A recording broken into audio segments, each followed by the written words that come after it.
Assalamualaikum warahmatullahi wabarakatuh. Salam dan bahagia Bapak Ibu guru hebat semuanya.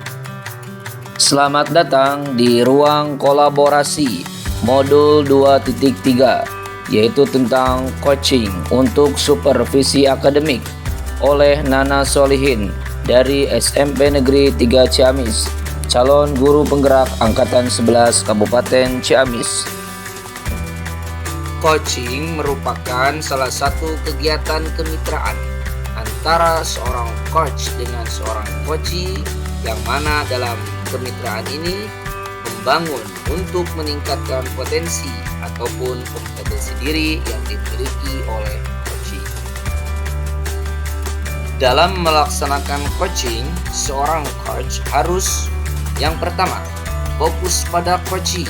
Dalam hal ini, coach harus memiliki kemampuan untuk memperhatikan atau menyimak terhadap apa yang disampaikan oleh coachee. Kemudian yang kedua, bersikap terbuka dan memiliki rasa ingin tahu. Dari hal inilah maka seorang coach bisa menggali informasi-informasi dari coachee. Kemudian yang ketiga, memiliki kesadaran diri yang kuat sehingga dalam kegiatan coaching bisa terlaksana dengan kesadaran penuh dari coach maupun coaching. Kemudian yang keempat, mampu melihat peluang baru dan masa depan. Dari kegiatan coaching ini harapkan akan memberikan manfaat khususnya untuk coaching dalam hal mengatasi kegiatan-kegiatan atau peristiwa di masa yang akan datang. Prinsip coaching. Dalam melaksanakan coaching, yang pertama, antara coach dengan coachee membangun kemitraan sehingga terbangun saling kerjasama maupun kolaborasi antara keduanya. Yang kedua, melakukan proses kreatif. Dalam hal ini, seorang coach dapat menggali informasi-informasi atau ide kreatif dari seorang coachee. Dan yang ketiga, memaksimalkan potensi. Apa yang terdapat dalam coachee dapat digali oleh seorang coach untuk memaksimalkan potensi yang dimilikinya. Kompetensi inti coaching. Dalam melaksanakan coaching, ada kompetensi inti yang harus dilakukan. Yang pertama, yaitu menghadirkan kesadaran penuh sehingga coaching dapat berjalan dengan baik ataupun berjalan dengan lancar. Yang kedua, mendengarkan aktif. Dalam hal ini, seorang coach harus fokus atau harus menyimak terhadap apa yang disampaikan oleh coachee. Yang ketiga, mengajukan pertanyaan berbobot. Pertanyaan yang diajukan oleh coach harus memiliki pertanyaan yang mampu menggali informasi dari coachee. Dan yang keempat, mendengarkan dengan teknik rasa sehingga apa yang disampaikan oleh coachee dapat menjadi peluang ataupun kedepannya menjadi kompetensi yang ingin dikembangkan. Berikut ini praktek coaching yang saya lakukan bersama rekan saya, yaitu saya melakukan coaching bersama Pak Ade Endang Hidayat dari SMK Negeri 1 Raja Desa.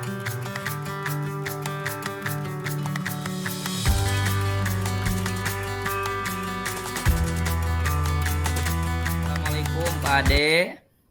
Waalaikumsalam warahmatullahi wabarakatuh, Pak Nana ya. Bagaimana kabarnya sore hari ini Pak Ade? Alhamdulillah Pak, hari ini baik. Bagaimana Pak Nana kabarnya? Alhamdulillah saya juga baik Pak Ade ya. Kemarin saya dapat WA dari Pak Ade ya, katanya mau di coaching untuk sore ini. Iya Pak, kemarin saya WA, saya ada permasalahan gitu Pak.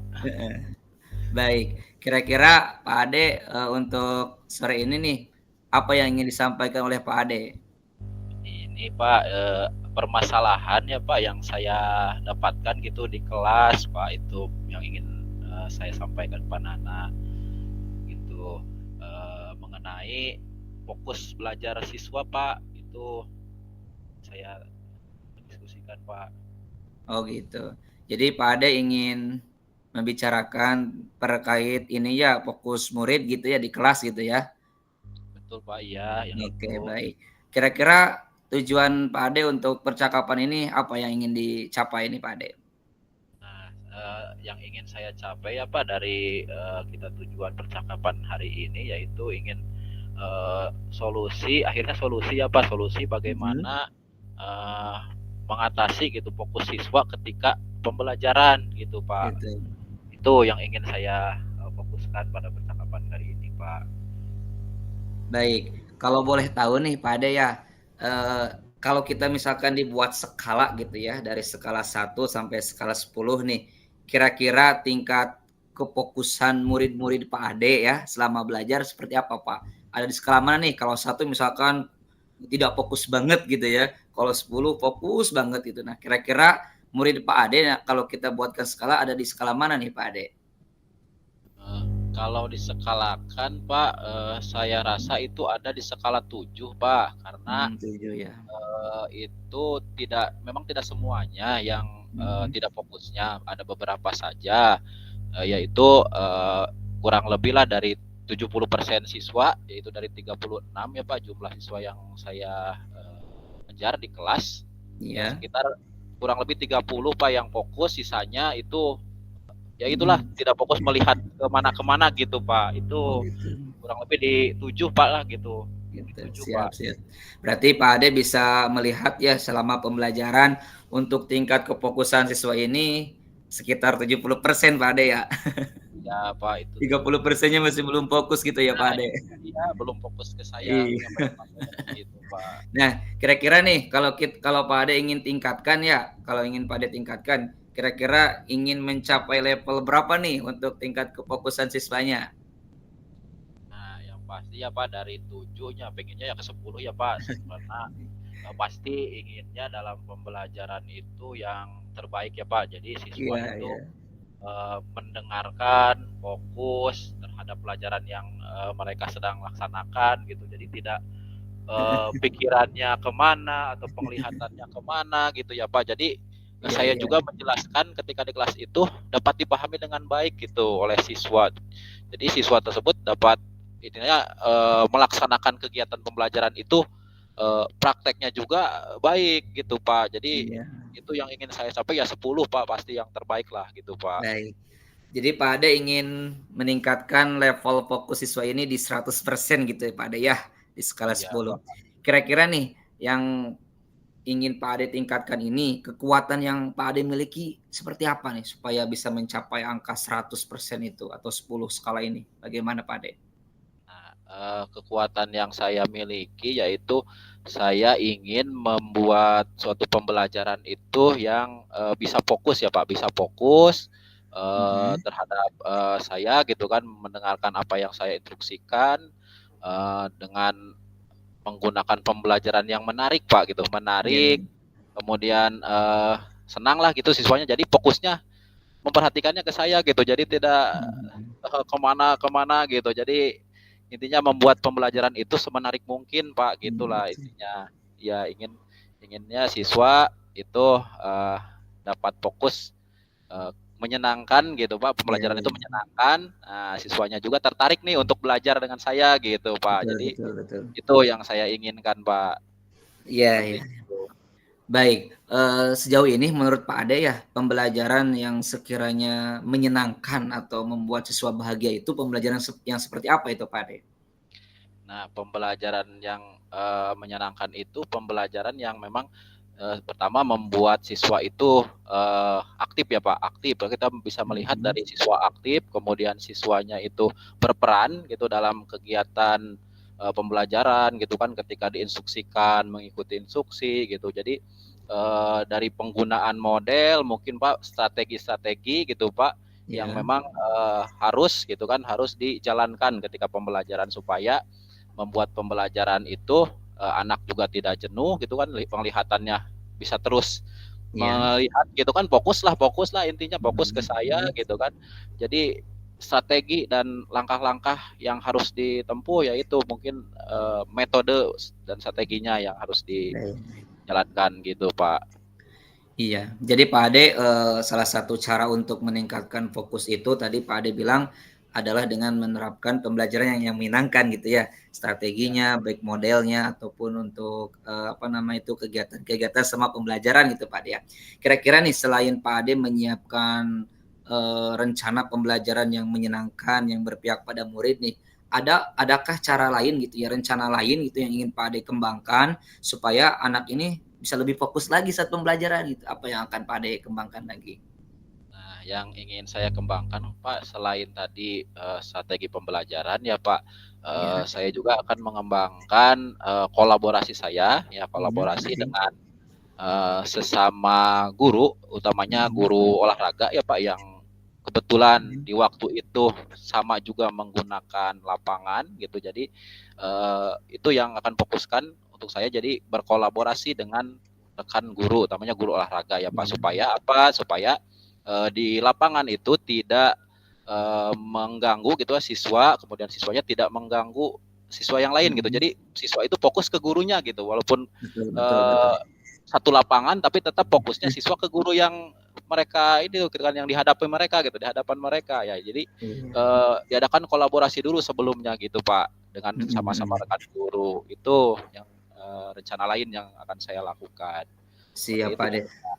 Itu sangat baik sekali ya kita jadi harus kolaborasi gitu Pak Ade ya, supaya tidak ada istilah bentrok di lapangan gitu Pak Ade ya. Ya Pak, seperti Iya. itu Pak ya. Kira-kira nih Pak Ade untuk kolaborasi atau diskusi ya bersama guru olahraga ini nih membutuhkan waktu yang seperti apa nih? Apakah lama atau setiap hari atau seperti apa Pak Ade?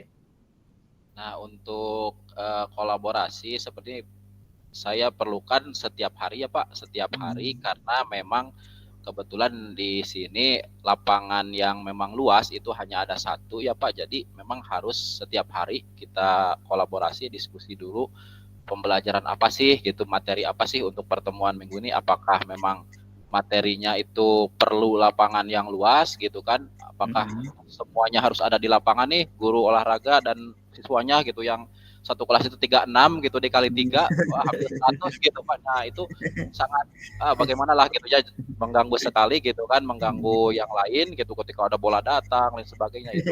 Nah, itu yang Betul betul ya. terjadi itu permasalahan di lapangan. Makanya Mhm. saya melakukannya setiap hari, ada kolaborasi, kemudian ada diskusi gitu sebelum pembelajaran dimulai gitu Pak. Jadi Iya baik. ada apa namanya, ada kesamaan mungkin ya dari segi materi, bisa didiskusikan sama-sama gitu apa yang akan Betul dipelajari betul. untuk ini kepada siswa gitu Pak. Iya.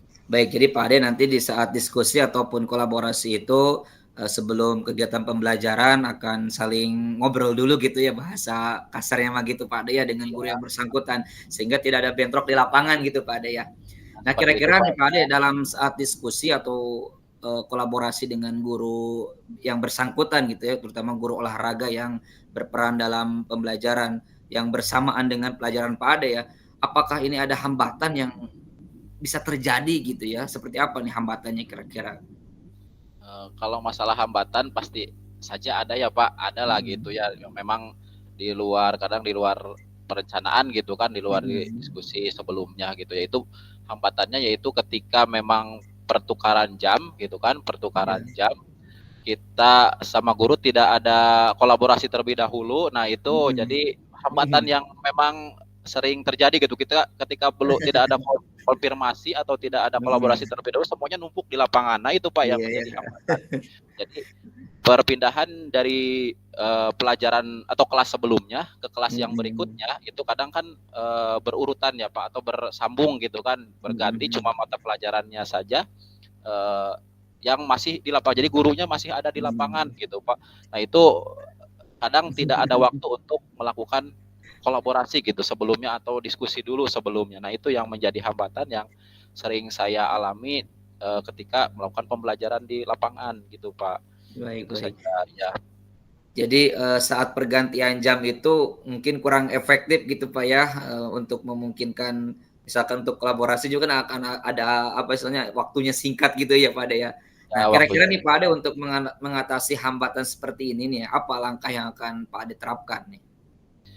Nah, saya berpikir ya seperti ini. Jadi ketika hambatan itu saya eh, atasi gitu kan, yaitu dengan Mhm. melakukan kolaborasi sebelumnya, hari sebelumnya ya, hari sebelumnya Mhm. saya berdiskusi dengan sesama guru olahraga, bagaimana nih materinya yang akan disampaikan, apa sih materinya gitu. Jadi apakah ada kesamaan atau tidak gitu materinya. Nah itu jadi satu hari sebelumnya.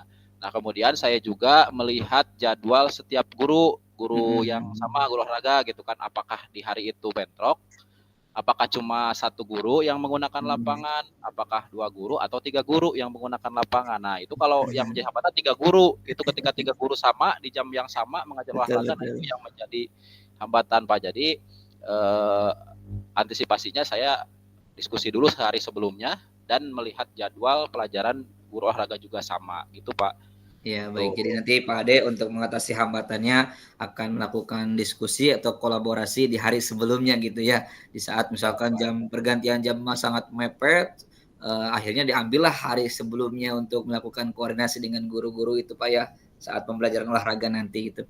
Baik Pak Ade, kita akan menuju ke akhir sesi ya Pak Ade karena waktunya sangat singkat. Nah, kira-kira nih komitmen Pak Ade ya untuk melaksanakan kegiatan ini ya, rencana yang ingin Pak Ade kembangkan ini seperti apa nih komitmen Pak Ade?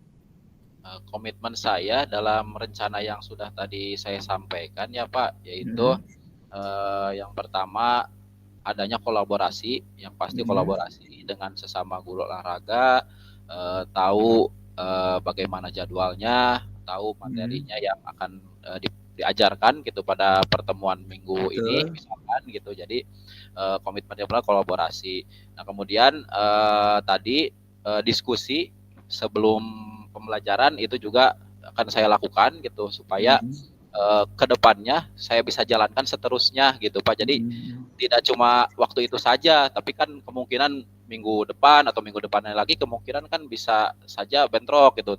Kalau Ya. hanya dilakukan satu pekan saja, Mm-mm. bisa jadi lagi pekan depan gitu. Jadi harus Mm. memang harus konsisten gitu ya. Betul Komitmen betul saya betul. lakukan itu konsisten gitu Pak, selain kolaborasi dan konsisten juga berdiskusi dengan sama guru olahraga gitu Pak Baik. supaya tidak terjadi bentrok di lapangan gitu yang mengakibatkan tadi fokus siswa itu berkurang gitu Pak. Mm-mm. Baik. Kira-kira nih menurut Pak Ade ya selain guru olahraga ya yang akan Pak Ade libatkan gitu untuk melaksanakan rencana-rencana Pak Ade, adakah pihak-pihak lain yang ingin Pak Ade libatkan untuk mengembangkan rencana yang Pak Ade ingin kembangkan itu? Nah, pihak lain yang memang terlibat ya Pak, selain dari guru olahraga pastinya itu kalau saya melibatkan juga guru pelajaran sebelum olahraga. Nah, sebelum Mm-mm. olahraga dimulai kan memang ada pembelajaran dulu sebelum olahraga. Nah, saya Ya. libatkan di sana. Saya juga koordinasi dengan guru tersebut. Mungkin diberi ada jeda waktu gitu kan, ada jeda waktu karena di olahraga itu kan memang selain dari berganti pakaian ya Pak, itu Iya, lumayan betul betul. cukup lama juga menyita waktu lama gitu kan.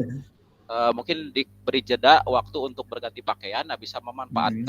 memanfaatkan situasi itu untuk berdiskusi walaupun sebentar gitu dengan Iya. guru-guru olahraga gitu. Jadi meminta jangan mepet gitu kan pelajaran sebelumnya jangan dihabiskan semua gitu, minta jeda Heeh.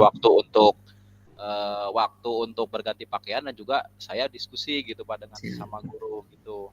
Baik, Pak Ade ya, Pak Ade yang tadi Pak Ade sampaikan ini terkait rencana-rencana Pak Ade ya untuk supaya siswa ini bisa fokus 100% sangat bagus sekali, sangat luar biasa. Mudah-mudahan bisa diterapkan di lapangan dan nanti saya tunggu ya hasilnya Pak Ade ya. Kita minggu lalu bisa coaching lagi ya, hasilnya Iya, seperti apa gitu ya. iya. Iya, baik. Terima kasih coaching untuk hari ini Pak Ade ya. Karena waktu kita terbatas, mudah-mudahan dari coaching ini Pak Ade bisa semakin terbuka ya untuk bisa memfokuskan siswa dalam pembelajaran. Begitu Pak Amin. Ade ya. Terima Ya kasih Pak, untuk terima coaching hari kasih ini. juga ya Pak. Terima kasih Baik juga ya, ya. sama-sama. Kita akhiri. Assalamualaikum warahmatullahi wabarakatuh.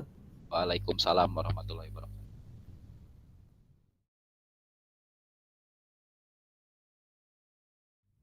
Assalamualaikum warahmatullahi wabarakatuh.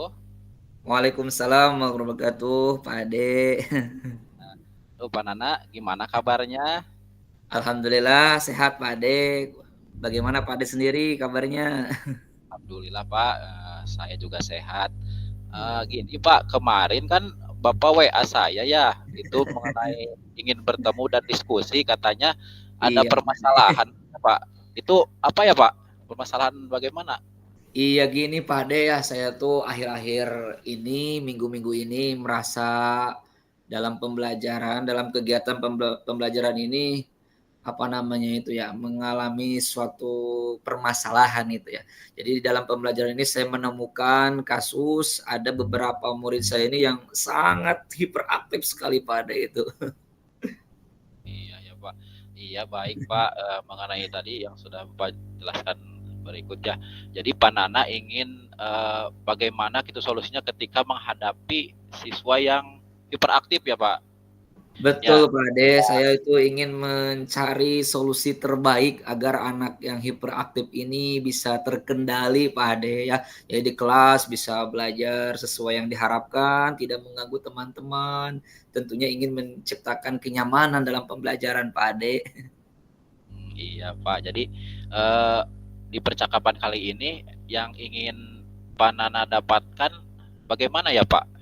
Ya, saya ingin mendapatkan solusi yang bisa memberikan kepada saya sehingga dalam pembelajaran ini untuk menangani anak-anak yang hiperaktif ini bisa terkendali, kemudian teman-temannya merasa tidak terganggu sehingga suasana lingkungan belajar bisa semakin nyaman, aman dan tentunya bahagia bagi teman-teman dan yang lainnya Pak Ade. Iya, jadi Pak Nana ingin melihat perubahan mungkin ya dari setelah kita bercakap ini ada perubahan terhadap siswa yang tadi Pak Nana ya hiperaktif lah gitu ya. Betul Nah, Pak Ade. yang Pak Nana harapkan perubahan seperti apa sih yang terhadap siswa tersebut gitu? Perubahannya yang bagaimana gitu Pak? Yang seperti apa? Iya gini Pak Ade ya, karena sejauh ini kan yang saya lihat di kelas ini eh, satu dua ya mungkin ada satu dua anak gitu ya yang kalau dalam bahasa kasarnya ini nggak bisa diam Pak Ade ya di saat belajar Pak izin ke air berapa kali gitu kan kemudian saat belajar kadang ada yang apa namanya itu kalau bahasa Sundanya gegendangan gitu ya ngegerak meja gitu kan. Nah, sehingga kan ini mengganggu kenyamanan untuk teman-temannya ya ataupun untuk saya mungkin sebagai guru konsentrasi kan jadi bisa hilang gitu. Nah, saya ingin anak-anak ini bisa apa namanya itu berubah ya atau kalau dalam bahasanya dia berpikir bahwa belajar itu adalah untuk dirinya dan juga jangan sampai mengganggu teman-temannya Pak Ade. Jadi saya mengharapkan anak yang hiperaktif ini tahu tahu tempat gitu ya, tahu kondisi. Dia boleh mengembangkan kreasi atau potensi yang ingin apa yang ingin dia kembangkan dengan genang-genangannya ataupun dengan lari-lariannya tapi tidak saat pembelajaran gitu Pak Ade. Iya baik ya Pak. Memang luar biasa ya Pak. Eh, Luar biasa sekali itu. eh, Kira-kira Pak dari skala 1 sampai 10 ya Pak yang Mhm. sudah Bapak lakukan gitu. Itu di skala berapa Pak? Mungkin Sudah. sejauh ini yang sudah saya lakukan itu ya saya masih berada di level 6 atau 7 Pak Ade ya. Jadi ya saya pernah menangani mereka ini pertama mungkin kita ngobrol bareng gitu ya. Ngobrol terkait bahwa ini apa namanya itu di dalam kelas itu ya kita harus tertib, harus jangan membuat kegaduhan itu. Ataupun saya pernah menganjurkan kepada mereka untuk apa namanya itu ya untuk belajarlah menghargai apa dengan teman dan juga pernah gitu ya karena ini keyakinan kelas gitu ya saling menghargai diingatkan lagi keyakinan kelas tapi memang itu efeknya masih belum kena gitu Pak Ade kepada mereka ini gitu ya mungkin ya saya harus lebih ini lagi gitu ya harus lebih ekstra lagi untuk melakukan pendekatan dengan mereka Pak Ade. Iya baik Pak. Nah tadi dari level 7 ya Pak, Bapak sudah sampai Hmm, level 7. Nah kalau ditingkatkan ya Pak Nana, iya. pengennya di sampai berapa gitu Pak? Ya Kalau minimalnya ditingkatkan. naik 2 tingkat lah, saya pengen jadi 9 dulu sebelum sebelum ke 10 gitu Pak Ade ya. Karena dengan angka 9 menurut saya anak ini sudah bagus gitu ya. Karena yang saya lihat ini ya anak-anak yang hiperaktif itu ya mungkin mereka ini pasti punya kebutuhan sendiri gitu ya, pengen mengembangkan keinginannya, kebutuhannya pengen terpenuhi gitu ya. Minimalnya di angka 9 saya pengen nyampe ke sana Pak Ade. Syukur-syukur ya bisa di angka 10 itu Pak Ade. Ya, iya baik Pak. Nah mengenai tadi ya Pak langkah-langkah katanya tadi Bapak Nana Hmm. bilang langkah-langkah yang akan Pak Nana lakukan gitu menghadapi siswa yang hiperaktif seperti itu Pak. Hmm. Mungkin bisa dijelaskan Pak bagaimana langkah-langkahnya? Iya mungkin Pak Ade ya pertama saya sempat mengidentifikasi ya terkait kebutuhan dia ya, kebutuhan anak yang hiperaktif ini.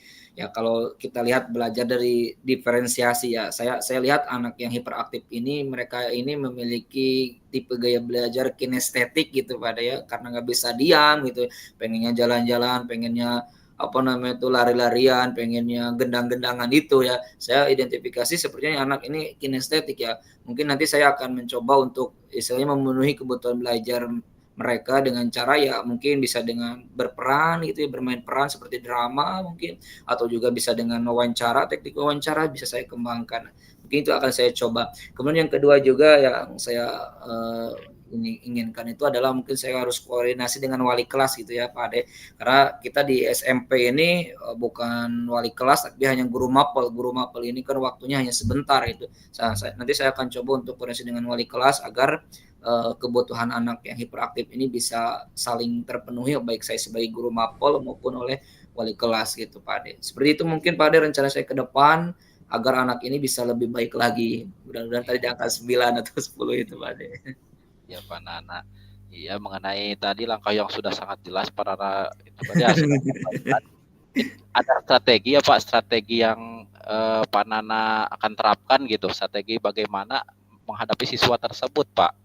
Baik Gitu. Pak, betul Pak, saya harus pakai strategi nih supaya anak ini bisa apa namanya itu hatinya bisa tergerak gitu ya. Mungkin yang pertama kita harus face to face ya, artinya kita harus saling bertatap muka bertatap muka secara berdua gitu ya. Karena bagaimanapun saya yakin bahwa anak yang hiperaktif ini pasti dia ada sesuatu gitu ya di dalamnya itu gitu. Nah, maka saya mungkin akan mencoba untuk ngobrol khusus gitu ya bersama dia sehingga dari obrolan itu mungkin setidaknya sesuai dengan emosionalnya gitu ya kita bisa memahami keinginannya gitu ya. Jadi saya akan mencoba untuk ngobrol berdua bersama mereka, bersama anak ini dan syukur-syukur nanti emosinya bisa saya dapatkan ya sehingga dia akan tergugah hatinya. Kemudian yang kedua juga mungkin dengan wali kelas ya minta untuk disambungkan gitu ya bahasa perantaranya kepada orang tua agar anak ini bisa lebih terpenuhi lagi kebutuhannya khususnya di rumah. Karena kan kita di sekolah ini kan waktunya hanya sebentar Pak Ade ya. Jadi mungkin si anak ini bisa berbuat seperti ini karena kebutuhannya kurang terpenuhi ya. Itu bisa diinikan dengan orang tua dikomunikasikan. Mungkin seperti itu Pak Ade untuk strategi yang ingin saya terapkan itu. Iya, baik Pak. Nah, dari strategi yang barusan Bapak jelaskan ya Pak itu yang menurut Bapak nyaman gitu Pak untuk dilaksanakan itu yang mana Pak? Iya, yang mungkin yang sangat mengena gitu ke anak itu adalah face to face gitu Pak Ade ya. Karena dengan face to face ini dengan mungkin saya juga bisa ya dengan menerapkan teknik stop ataupun apa namanya itu teknik-teknik untuk mengolah emosional ini akan lebih anak ini akan lebih tergugah hatinya sehingga dia ini akan mungkin ya dengan secara apa namanya itu obrolan kita mungkin dia akan semakin sadar bahwa pentingnya belajar di kelas ini tidak membuat gaduh, tidak membuat apa namanya itu ketidaknyamanan bagi teman-temannya Pak Ade. Sebenarnya yang paling gampang mah ya tinggal kita komunikasi dengan wali kelas, hubungi orang tua. Sebenarnya itu gampang, cuma kan untuk nyampe ke anaknya juga kemungkinan kurang terlalu gitu ya. Karena kan orang tua juga mungkin karena mempunyai kesibukan sendiri gitu kan di rumah atau di pekerjaan. Jadi menurut saya yang paling mudah atau yang paling mengena ke anak itu adalah ya kita face to face. Jadi saya harus bisa meluangkan waktu nih. Saya harus cari waktu tambahan untuk ketemu dengan anak ini ya meskipun statusnya saya bukan wali kelas gitu Pak Ade demi kenyamanan dalam belajar seperti itu Pak Ade. Ya mungkin dengan face to face gitu mungkin kita bisa tahu perasaannya mungkin ya Pak kondisinya gitu bisa Iya mendapatkan betul. laporan informasinya gitu Pak ya mungkin seperti itu ya Pak Nana. Iya Pak. Nah, dalam melakukan strategi itu Pak Pak Nana hanya dengan wali kelas saja atau ada dengan siapa gitu dengan siapa yang membantu Pak Nana gitu. Iya kan pertama tentunya emang wali kelas ini kan sebagai orang tua di sekolah gitu, pada orang tua dari kelas tersebut gitu ya. Nah dia adalah yang paling tahu tentang kebutuhan anak atau peserta didiknya di kelas tersebut gitu ya. Andaikan misalkan dengan wali kelas kita masih anak ini masih belum terlalu ini ya, belum terlalu berpengaruh perubahannya, ya mungkin ke depannya ya kita bisa koordinasi atau komunikasi dengan guru BK gitu ya. Karena bagaimanapun di BK ini setidaknya anak ini anak-anak ini bisa lebih ini lagi lebih karakternya bisa lebih terbentuk lagi Pak Ade itu ya. Misalkan masih belum aja ya, mau nggak mau saya mungkin harus siswa juga harus koordinasi gitu ya supaya anak ini bisa lebih baik lagi gitu. Kemudian di tingkatan tertinggi tentunya adalah kepala sekolah. Yang pasti kalau mungkin ya kalau yang saya rasakan itu kalau misalkan kita ketemu dengan orang tuanya mungkin ini anak setidaknya akan ada perhatian gitu ya untuk di rumah gitu, untuk diarahkan ke perilaku yang lebih baik di rumahnya gitu Pak Ade. Jadi kalau saya memang merasa sulit bertemu dengan orang tua gitu ya, karena orang tua ini kan biasanya dengan wali kelas ketemunya ya. Mau nggak mungkin saya harus by phone gitu ya, secara daring gitu dengan ketemu dengan telepon dengan orang tua mungkin seperti itu. Tapi saya yakin wali kelas juga untuk mengkoordinasikan dengan orang tua pasti ini akan lebih banyak waktu atau lebih banyak berperan nantinya Pak Ade. Ya baik Pak. Jadi menurut Pak Nana berkolaborasi mungkin ya Pak. Jadi tidak hanya Pak Nana dengan wali kelas saja, memang harus ada lain yang dilibatkan dengan yang gitu lainnya kan. Pak Ade ya biar antar seluruh komponen dalam sekolah ini bisa saling mendukung, bisa saling support, bekerja sama. Insya Allah saya yakin ya anak-anak seperti ini ya bisa kita atasi bersama gitu. Iya baik Pak Nana. Komitmen Pak Nana dalam melakukan yang sudah tadi rencana langkah-langkah gitu kan, komitmennya seperti apa Pak Nana? Iya Pak Ade, kita sebagai guru ini salah satu memiliki peran sebagai pemimpin pembelajaran gitu Pak Ade ya. Sebagai pemimpin pembelajaran yang baik tentunya kita mengharapkan anak-anak didik kita ini terpenuhi kebutuhannya.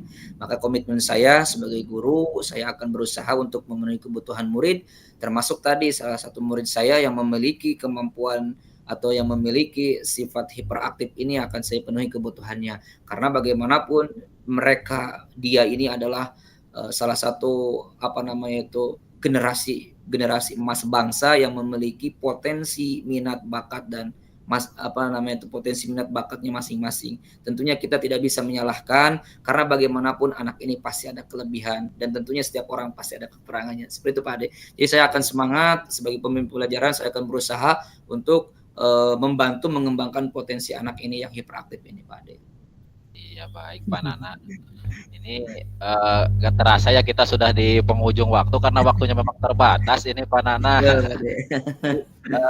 Mungkin terakhir ini Pak, dari percakapan yang sudah kita lakukan ini, yang sudah Pak Nana dapatkan itu apa ya Pak?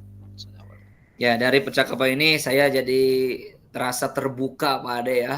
Pikiran, hati, ucapan saya menjadi terbuka berkat pertanyaan-pertanyaan yang Pak Ade sampaikan itu membuat saya sebenarnya saya itu udah tahu apa yang saya lakukan, cuma apa dulu ya, gimana dulu gitu ya, yang mana dulu nih yang kiranya bisa dilakukan gitu kan.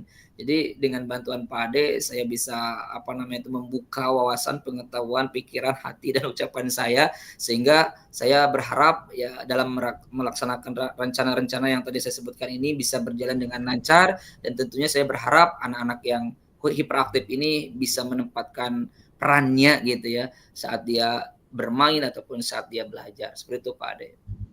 Alhamdulillah ya Pak, berarti dalam percakapan ini sangat bermanfaat ya Pak. Sangat bermanfaat sekali. Dari yang sudah tadi Pak Nana ceritakan gitu kan, alhamdulillah Pak Nana sudah mendapat pencerahan mungkin ya Pak. Iya, alhamdulillah Pak Ade, terima kasih ini dapat pencerahannya dari diskusi atau percakapan hari ini. Saya tunggu kabar baiknya Pak ya. Kabar baiknya.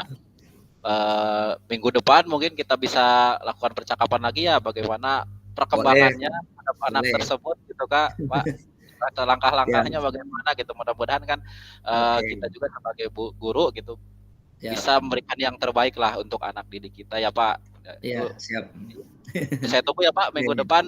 Siap. Nanti saya hubungi gitu, Pak. Ya hubungi lagi ya. Itu saja mungkin ya Pak. Ya, siap. Karena kita waktunya terbatas nih Pak ya. Ya terima kasih. Saya tutup. Assalamualaikum warahmatullahi wabarakatuh. Waalaikumsalam warahmatullahi wabarakatuh. Terima kasih Pak Ade.